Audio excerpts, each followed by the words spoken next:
Chapter 18. The Long Trek Home. If the Russian troops had not reached us when they did, I could not have stayed alive much longer. But 2 days after we returned to Krakow from our delousing trip, the soldiers did arrive. During the night, the German guards disappeared. The next morning, May 9th, the gates of our camp were open. The war was over.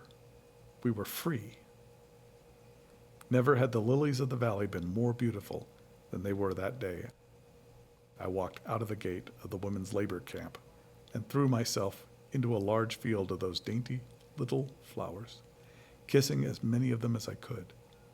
Their sweet smell filled me with joy, hope, rebirth, and new security. Officially, the German government had surrendered on May 7th. The next day, American President Harry S. Truman and British Prime Minister Winston Churchill declared the war in Europe to be over. All fighting was to end by 11:01 p.m. on May 9th, 1945. Germany had lost the war, and with it, some 3 1/3 million soldiers. More than a third of the fatherland's troops. Among the dead was Adolf Hitler. On April 29, Hitler had named Navy Admiral Karl Donitz to take his place as leader of the Reich. He then went to his underground bunker beneath the Reich Chancellery in Berlin, where he married Eva Braun, his girlfriend of many years. The next day, dressed in a fresh Nazi uniform, Hitler and his new bride said goodbye to the staff. They went to their rooms in the bunker and sat beside each other on the sofa. What happened next is unclear, but within minutes, both of them were dead. Some say Hitler shot himself in the mouth. Others believe that both he and Eva took cyanide capsules. Aides carried their bodies into the garden, doused them with gasoline, and burned them. By the time the Russian troops had reached the Reich Chancellery, some of the soldiers may have seen the bodies being burned, but the ashes were never found. Those who could celebrated the end of the war with parades and parties. But for prisoners just liberated from the camps, hunger, sickness, and death still overwhelmed all else. In her first few hours of freedom, Helen's main goal was to find food. My first stop was at the butcher shop we had passed so often on our walks to the factory. Sometimes I had seen sausages hanging in the window and had dreamed of eating one. Now I walked in and asked the butcher if I could have something to eat. But he said he had nothing and paid no more attention to me.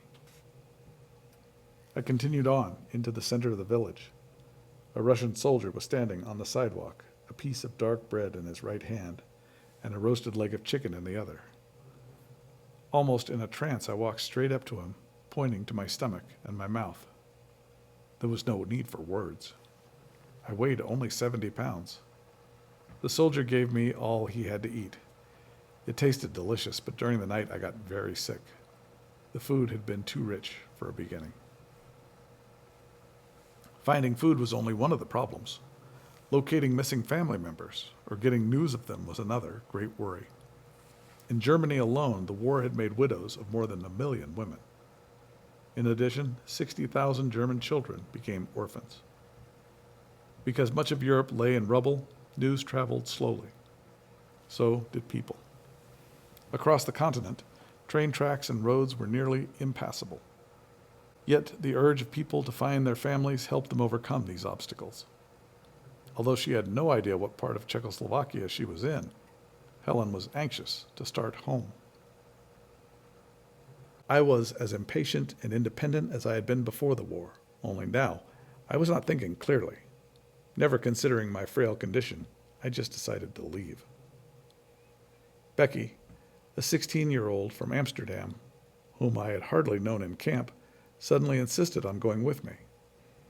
It was not what I wanted, and I told her truthfully that I did not even know where we were. But she was homesick and wanted to find her mother. The next morning, with no directions and no transportation other than our feet, we set out. I was still wearing the mismatched men's patent leather shoes.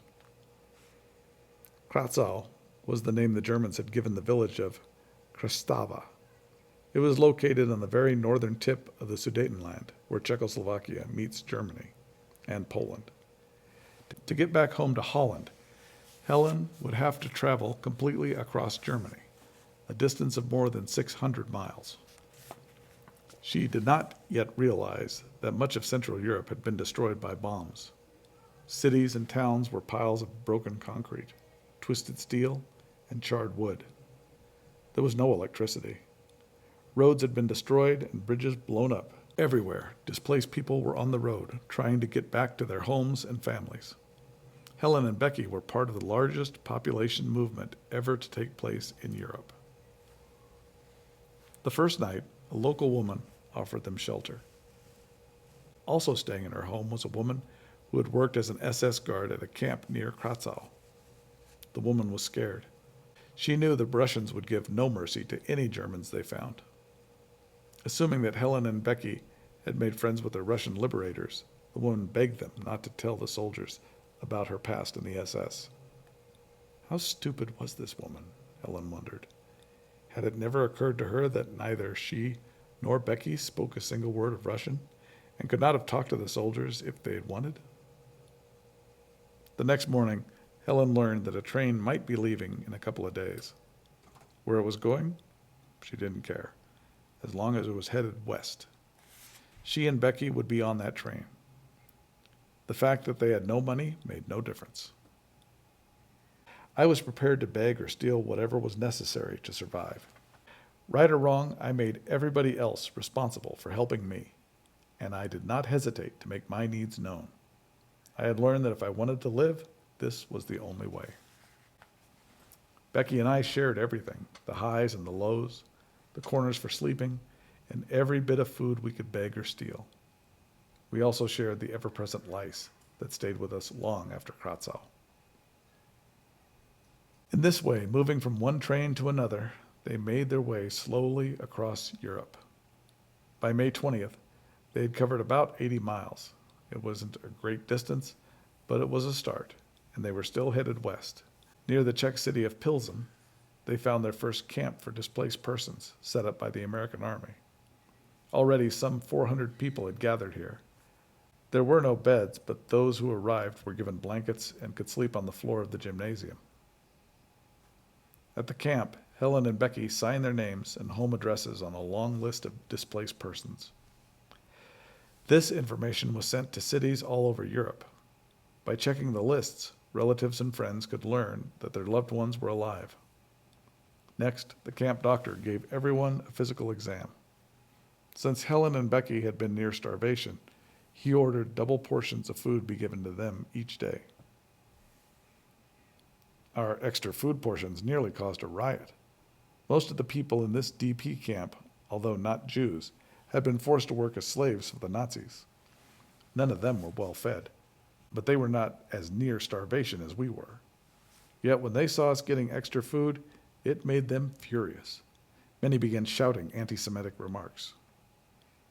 Here we were, all of us just recently freed from Nazi terror, and yet we were fighting again. Hate had reared its ugly head once more, and as Jews, we were the targets of the attacks. This made me painfully sad. Had all the fighting for peace, for human rights, and respect been forgotten already? Helen and Becky were not the only Jews to be targets of anti-Semitic remarks. Just days after liberation, south and west of Krakow was a Czech town the Germans had renamed Theresienstadt.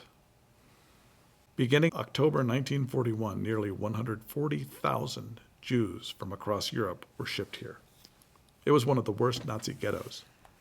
More than half the people who arrived were deported at once to the death camps in Poland.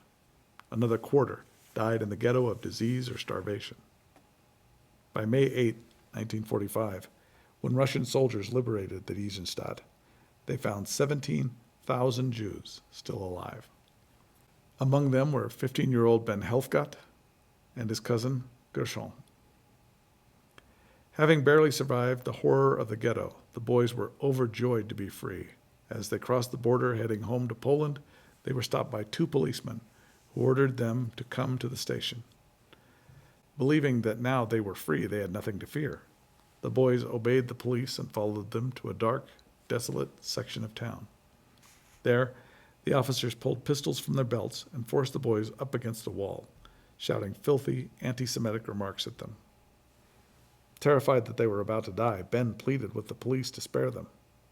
At last, one of the officers growled at the other to let the boys go, but it was with the reminder that they were very lucky. These were the first Jews the officers had released alive. Anti-Semitism was far from dead. The Holocaust had taken a tremendous toll, but few people yet realized how great the toll was. Only as Helen was making her way across the ruins of Germany did she begin to notice the ominous sign. On June 1, we learned that a group of trucks was headed west. Anyone could go. The trip took nearly 2 days, and on the way, we stopped another DP camp in Leipzig, Germany. Here, in hundreds of tents and many large brick buildings, more than 2,500 displaced persons were staying. As I looked around Leipzig, I was bothered by something I had first noticed in Pilsen.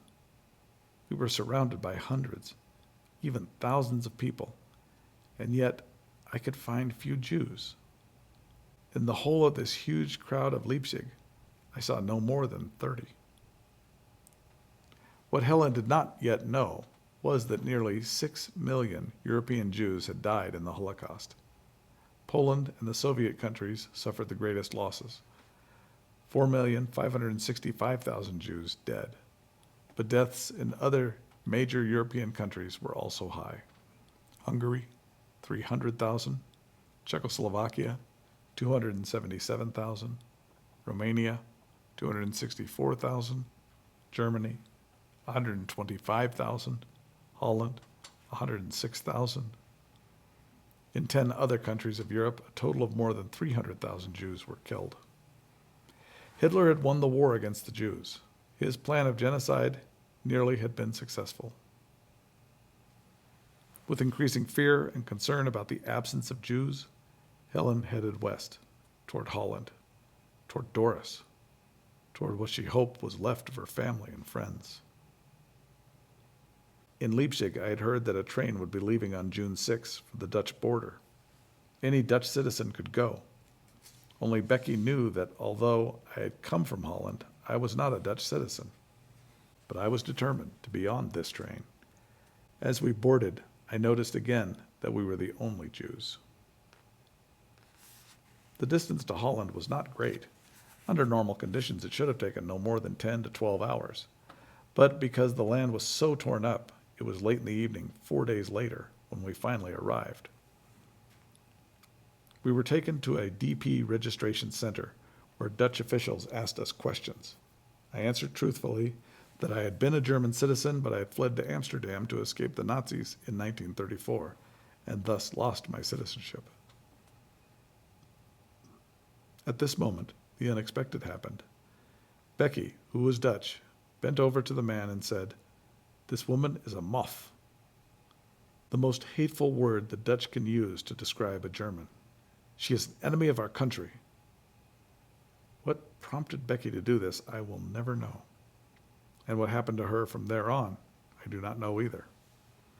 Soon I found myself in a large prison cell with 3 men who looked like Nazis. To them, the situation was funny. To me, it was deadly serious. If the Dutch refused to let me into Holland, I would be deported to Germany and never allowed to return. All I wanted, all that I was living and fighting for, was to find my child, and I did not even know if she were alive. For 2 endless nights, Helen sat in her cell. Had she lived through Auschwitz and Krakow, only to be turned back within a few miles of home? It seemed so. Amazingly, on the 3rd day, a local rabbi came to ask for her release. How he found out she was there, Helen never knew. The rabbi brought her to a school gymnasium, where she was put with a group of women. The news was not good. These women were waiting to be deported to Germany. But Helen had one advantage over them. She could leave the gymnasium during the day as long as she reported back at night. The women who were being deported were not allowed to leave. Making the most of the daytime hours, Helen walked the streets, searching for a way to avoid deportation. On the second day, she met two people she had known in Frankfurt and Amsterdam. But so different did she look, with her swollen belly and hair like a hedgehog's, that they didn't recognize her until she spoke her name. After exchanging stories, the couple told Helen about a truck that left the border every morning at 7, headed for Amsterdam. I decided to take fate into my own hands. The next morning, when the truck arrived, I was the first one to climb aboard. Of course, I did not have the proper papers, and so I was immediately ordered to get down. When I didn't budge, the driver called for several men to remove me. I chose that moment to shout loudly that I had not been spared Auschwitz to fight for my human rights in vain. In a clear voice, I announced that I planned to find my child, and that if they tried to use force on me, my screams would make them ashamed for the rest of their lives. That must have done the trick. The truck started on its way. The survivors who straggled home from the camps had lived through more than the mind could imagine. Yet, when they returned, they did not get a hero's welcome. Only their families and close friends cared that they were back. There were no big victory celebrations. Reunions often mixed tears of joy with tears of sorrow for those still missing. When Helen's truck pulled up to the train station in Amsterdam, some of the women were there to offer the returning prisoners bowls of Dutch split pea soup. It was a delicious, delightful surprise. Then came the problem of finding a way to the Rusnick's house, where she and Siegfried had arranged to meet after the war. Soon I spotted a man on a 3-wheeled cycle. He had attached a wooden box on the front to earn money by carrying freight. I told him where I wanted to go and that I was too weak to walk. My friends, I promised, would pay him when we arrived. He hesitated a long time. The money was very important to him. As we talked, he became very interested in my war adventures, and at last he agreed to take me. I never expected my homecoming to be a ticker-tape parade with flags and brass bands, but the last thing in my mind was that I would return home in a wooden box on the front of a 3-wheeled cycle. The Rusnicks had a house with a street-level window that opened onto the sidewalk. I knocked on the window when I arrived, and Bep opened it shouting, "Len is home." Everybody ran up to me. They had known I was coming because my old friend Juro had made daily checks on the list of displaced persons. Juro was hoping to find the names of his mother, wife, and daughter, but his checking was all in vain. None of his family survived. Strangely, as I stood at last among my good friends, I shed no tears. I felt only a deep satisfaction that I had survived and made it home. In all the confusion, I really heard only one sentence: "Dodo is fine." Dodo was the pet name we used for Doris. She was alive. She had survived. The next day, Renus promised he would drive me to see her.